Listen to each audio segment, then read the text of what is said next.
का नाम सुनीति और एक का नाम सुरुचि। सुनीति के पुत्र हुए ध्रुव और सुरुचि के पुत्र हुए उत्तम।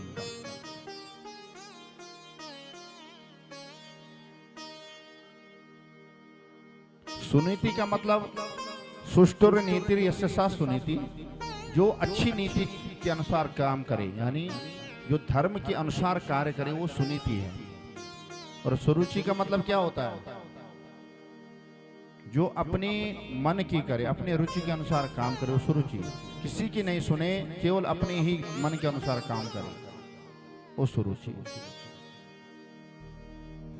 तो एक बार जो है राजा उत्तानपाद जंगलों में गए तो सुरुचि के ऊपर मन आ गया, तो सुरुचि को घर लाए। और सुरुचि जैसे घर आई तो सुनीति को देखकर बोले कौन है? तो बोले ये मेरी धर्म पत्नी है। बोली यदि ये इस घर में रहेगी तो मैं नहीं रहूंगी। तुरंत निकाल दिया सुनीति मैया को। सुनीति मैया भी बाहर दूर जाकर के कुटिया बना करके रहने लगे। समय आने पर ध्रुव जी का जन्म हुआ और माँ सुनीति अपने बालक को सुंदर शिक्षा देती है, उत्तम शिक्षा। संत महात्माओं की शरण में जाती है, सत्संग में जाती है, और बच्चा वही बोलता है, वही करता है जो देखता या सुनता है। इसलिए छोटे छोटे बच्चे जो होते हैं ना, उनका जीवन कैसा होता? कोरे कागज के जैसा। उसमें जो लिख दोगे वो अमिट हो जाता है। तो बचपन में सुंदर शिक्षा जब बच्चों को देती है माँ, तो वही बच्चा जो है क्या बनता है? भक्त बनता है। माँ चाहे तो अपने पुत्र को महात्मा बना दे और माँ चाहे तो अपने पुत्र को डाकू बना दे, क्योंकि बालक की पहली गुरु माँ होती है। अब जब ध्रुव जी महाराज बड़े हुए, स्कूल जाने लगे, तो मित्रों ने पूछ लिया भाई तुम्हारे पिताजी कौन है? बोले मेरे पिताजी का नाम सुनीति है। तुम्हारी माँ का नाम क्या? बोले मेरी माँ का नाम भी सुनीति है। बोले ऐसा थोड़ी होता है। बोले आज तुम अपनी माता से पूछना कि मेरे पिताजी कौन है। बड़े हो गए, 4 वर्ष के हो गए। जब पूछा तो माँ सुनीति कहने लगी बेटा तुम्हारे पिताजी यहाँ के राजा हैं, उनका नाम महाराज उत्तानपाद है। बोले अच्छा। बोले कहाँ उनका भवन है? बोले वो सामने दिख रहा है, बड़ा जो बंगला है ना वो उन्हीं का है। एक दिन ध्रुव जी महाराज प्रातः काल उठे और सीधे उस महल की ओर दौड़ पड़े। राजा उत्तानपाद भी ने देखा कि एक छोटा बालक आ रहा है, उसको अपनी गोद में उठाने के लिए हाथ आगे किए और तुरंत जो है सुरुचि ने हाथ पकड़ लिया और उस बालक को डांटा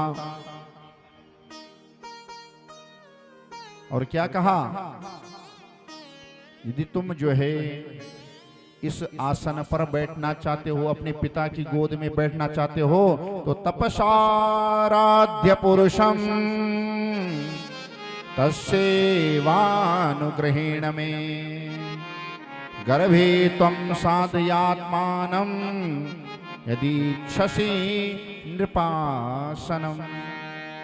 हे बालक, यदि तुम इस आसन पर बैठना चाहते हो, अपने पिता की गोद में बैठना चाहते हो, तो पहले परम पुरुष की तपस्या करो, आराधना करो, और जब वो प्रकट हो जाएं तो उनसे एक ही वरदान मांगना कि मेरा जन्म सुरुचि के गर्भ से हो।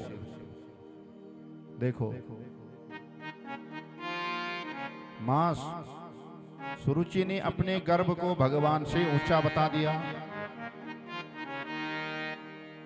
अब तुरंत जो है ध्रुव जी महाराज रोते रोते अपनी मां सुनीति के पास में आए, और जब सुनीति के पास में आए तो सारी बातें बताई। लेकिन सुनीति ने क्या किया? लड़ने गई? नहीं, लड़ने नहीं गई, अपने बेटे को समझाया।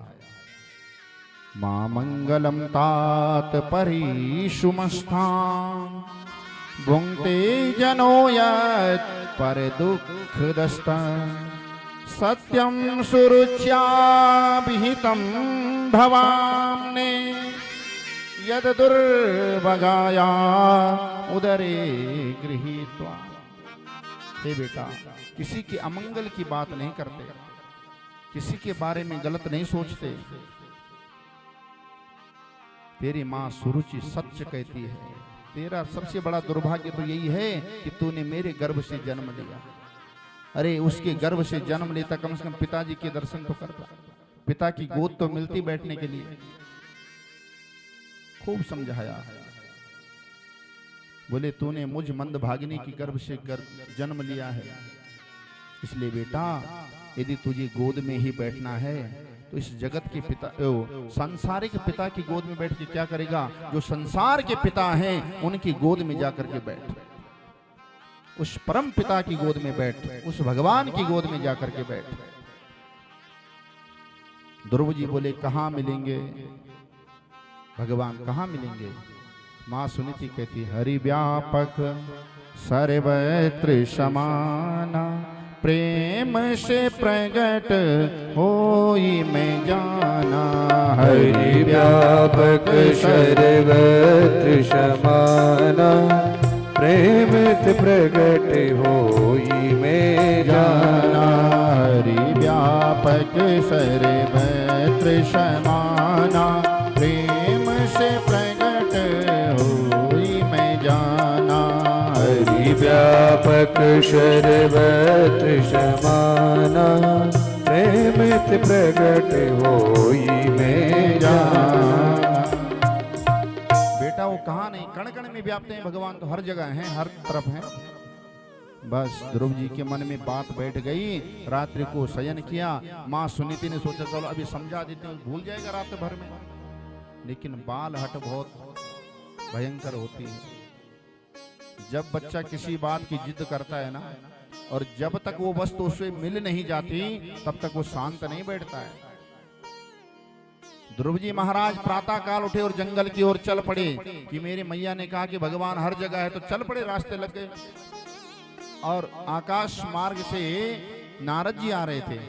नारद जी ने देखा कि छोटा सा बालक जंगल में जा रहा है, क्या बात है, देखूं तो सही क्यों जा रहा है। मार्ग में मिले, पूछा कहां जा रहे हो? दिखने में तो बड़े तेजवान है, क्षत्रियों का तेज लगता है। कहां जा रहे हो? बोले भगवान को प्राप्त करने जा रहा हूं। किसने कहा? बोले मेरी माँ ने कहा है। क्या कहा माँ ने? कि भगवान जो है हर जगह है, सभी के अंदर है। अरे बोले भगवान जंगल में नहीं मिलेंगे, जंगल में तो शेर मिलता है। बोले मेरी माँ ने कहा शेर के अंदर भी भगवान है। चल पड़े। जब नारद जी ने देखा कि भक्त बड़ा पक्का है तो इसको चेला बना दिया जाए, मंत्र दे दिया। ओम नमो भगवते वासुदेवाय, ये मंत्र दिया, नियम बता दिया। और ध्रुव जी महाराज यमुना जी के पावन तट पर चल पड़े। और कहा? मधुवन में। पहले यमुना जी में स्नान किया और मधुवन में जाकर के तपस्या करने लगे। पहले 3 दिन का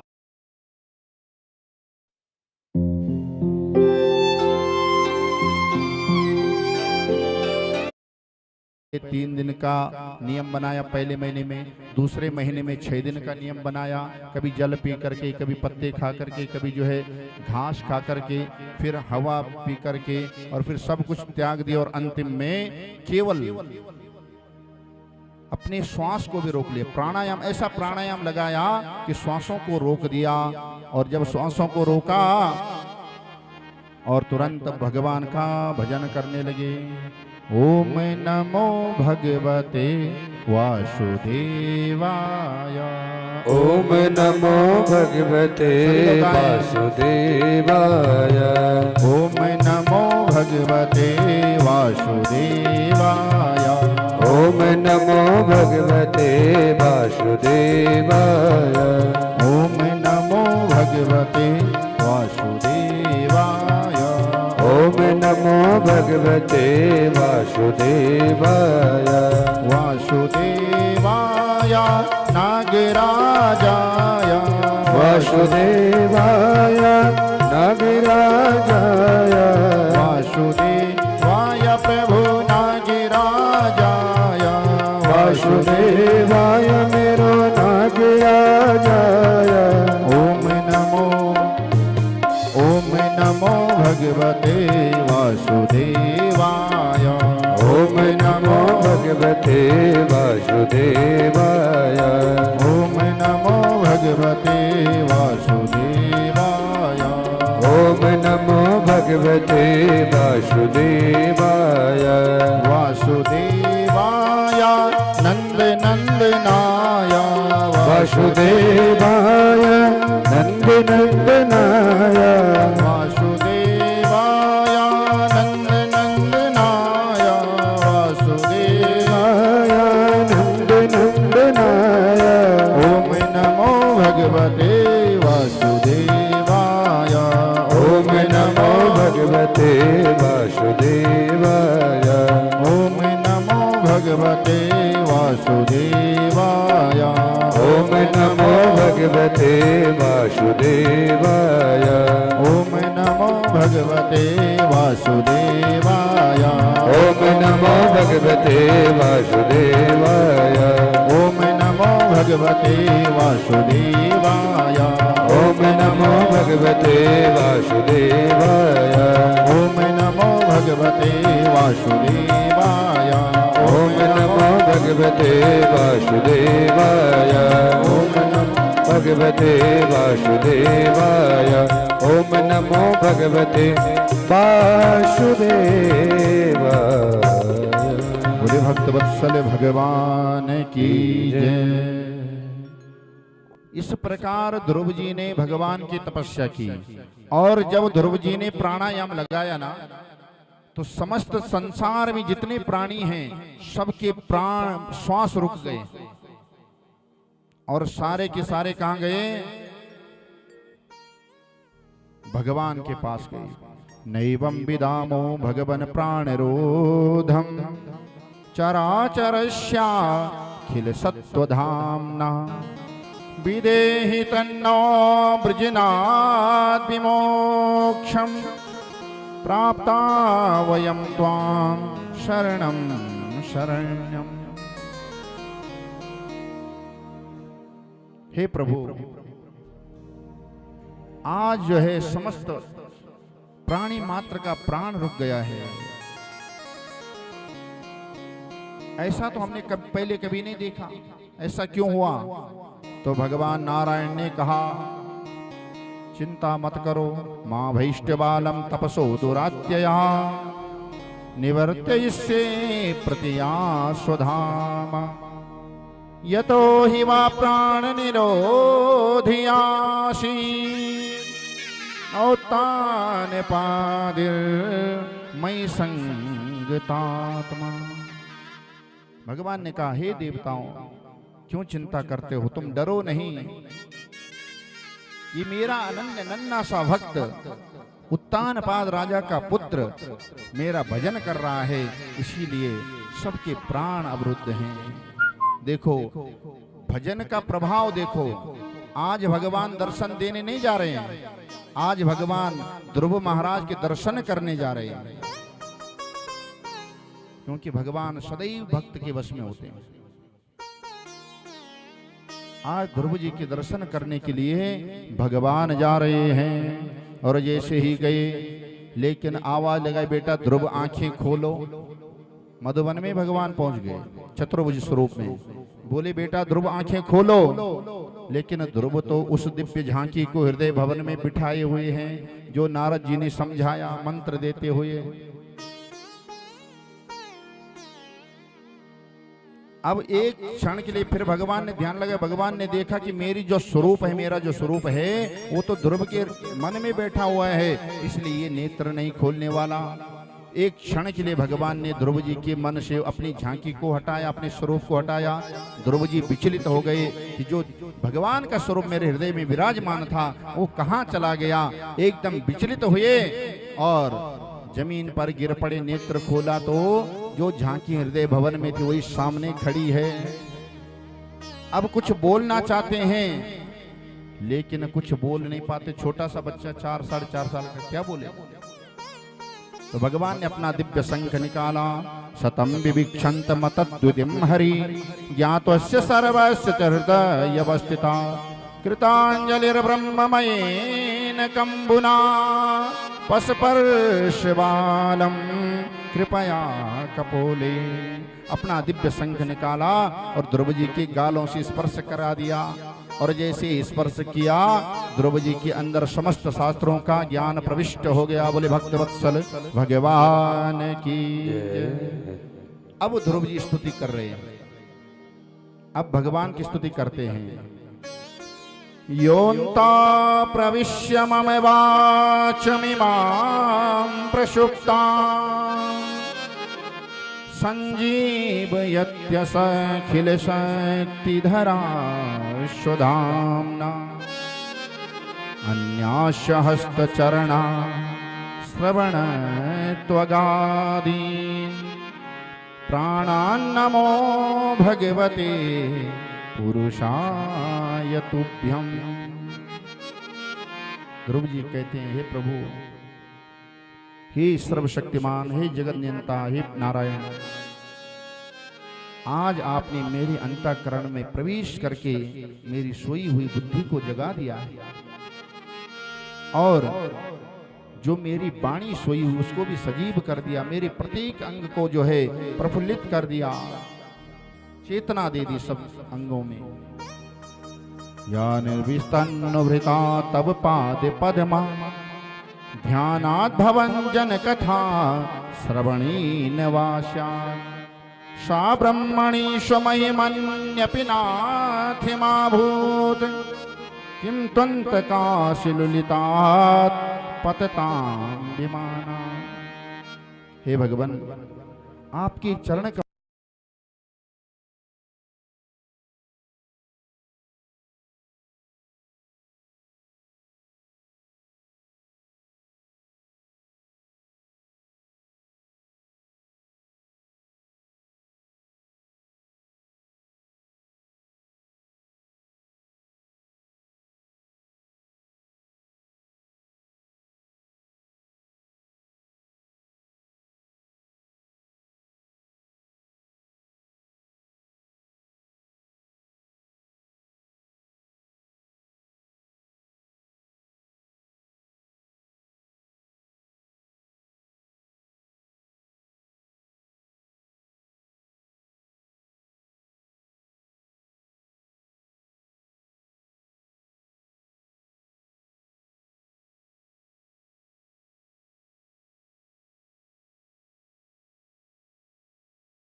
ले भक्त वत्सले भगवान की जय, आनंद कंद भगवान की जय। जब तक आनंद आता है तब तक बिजली देवी भाग जाती है।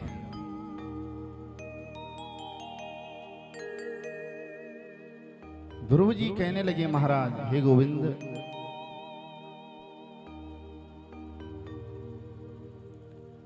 बोले आपके भक्तों के चरित्र को श्रवण करने से प्राणियों को बड़ा आनंद आता है। हे नारायण, बहुत बड़ी कृपा की जो आज आपने मेरे ऊपर अपनी बहुत बड़ी कृपा की। भक्ति मोह प्रवहतां त्वयि मे प्रसंगो भूयादनंत महता ममला सयाना वीनाज सोल्बण मोरो व्यसनम भवाब्धिम नेशे भवद गुण कथा मृतपान मत्तः। हे महाराज, मुझे तो आप जो है ना उन विशुद्ध महात्माओं का क्या संग दीजिए, जिनका हृदय बिल्कुल शुद्ध हो गया आपकी कथा को श्रवण करते हुए, आपके नाम का स्मरण करते हुए। जिनका आप में जो अविच्छिन्न प्रेम है, अविच्छिन्न भक्ति है, उनके संग में मैं आपके गुणों का, आपके चरित्रों का गान और श्रवण करता रहूंगा। यही चाहिए। भगवान ने कहा वो बाद में दूंगा, लेकिन पहले जिस चीज के लिए तुम जंगल में आए हो, पहले वो चीज ले जाओ। उस दिव्या आसन पर तुम जाकर के विराजमान होंगे। और आगे चल करके ध्रुव जी महाराज ने 36,000 वर्ष तक शासन किया। और फिर उत्तानपाद राजा मां सुरुचि बहुत लज्जित हुए। सुरुचि मां बहुत लज्जित हुई। और देखो ध्रुव जी जब गए राजमहल की ओर तो पहले सुरुचि को ही प्रणाम किया। यदि मैया, यदि आप उस समय मेरे को डांटती नहीं, रोकती नहीं पिता की गोद में बैठने से, तो मेरे को आज उस परम पिता की गोद कहां से प्राप्त होती। और उत्तम लोक दिया भगवान ने ध्रुव को, जिसको आज ध्रुव तारा के नाम से जाना जाता है। ध्रुव का मतलब होता है अटल, जो अपने बात से डिगता नहीं, हटता नहीं। एक बात जो अगर मान ली तो मान ली, बस अटल।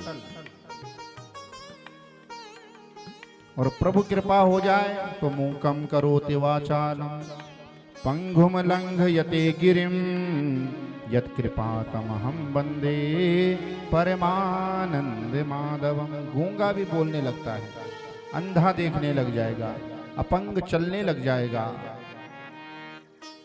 और जब गोविंद कृपा होती है तो परम आनंद प्राप्त हो जाता है। और उसके बाद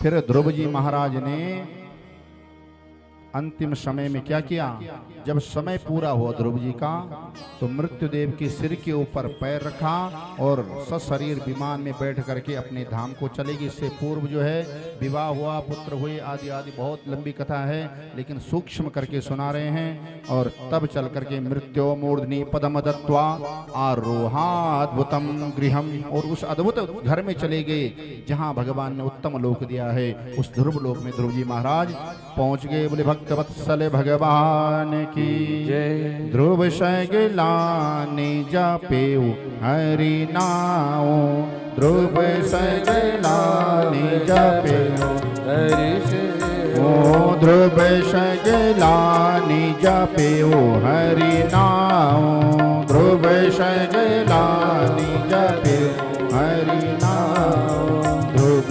सगलानि जपेउ हरि नाउ, ध्रुव सगलानि जपेउ हरि नाउ, पायौ अचल अनुपम ठाउ, पायौ अचल अनुपम ठाउ। श्री राम जय राम जय जय राम, श्री राम जय राम जय जय राम, श्री राम जय राम जय जय राम, श्री राम जय राम जय जय राम। बोले भक्त वत्सल भगवान की जय, आनंद कंद भगवान की जय। आज की कथा यहीं पर विश्राम। और कल ध्रुव जी के आगे वंश में अन्य राजाओं का वर्णन, भरत चरित्र, अजामिल उपाख्यान, प्रहलाद चरित्र, गजेंद्र मोक्ष, वामन चरित्र और राम अवतार, गंगा अवतरण आदि। और फिर चलेंगे सीधे कृष्ण जन्म तक। कल की जो कथा है भगवान के अवतार तक पहुंचेगी। तो सभी लोग एक तो कल पीले वस्त्रों में आएंगे, जैसे कलश यात्रा में आए थे उसी प्रकार पीले वस्त्रों को धारण करते हुए आएंगे और भगवान के लिए अपने तरफ से भोग लाएंगे।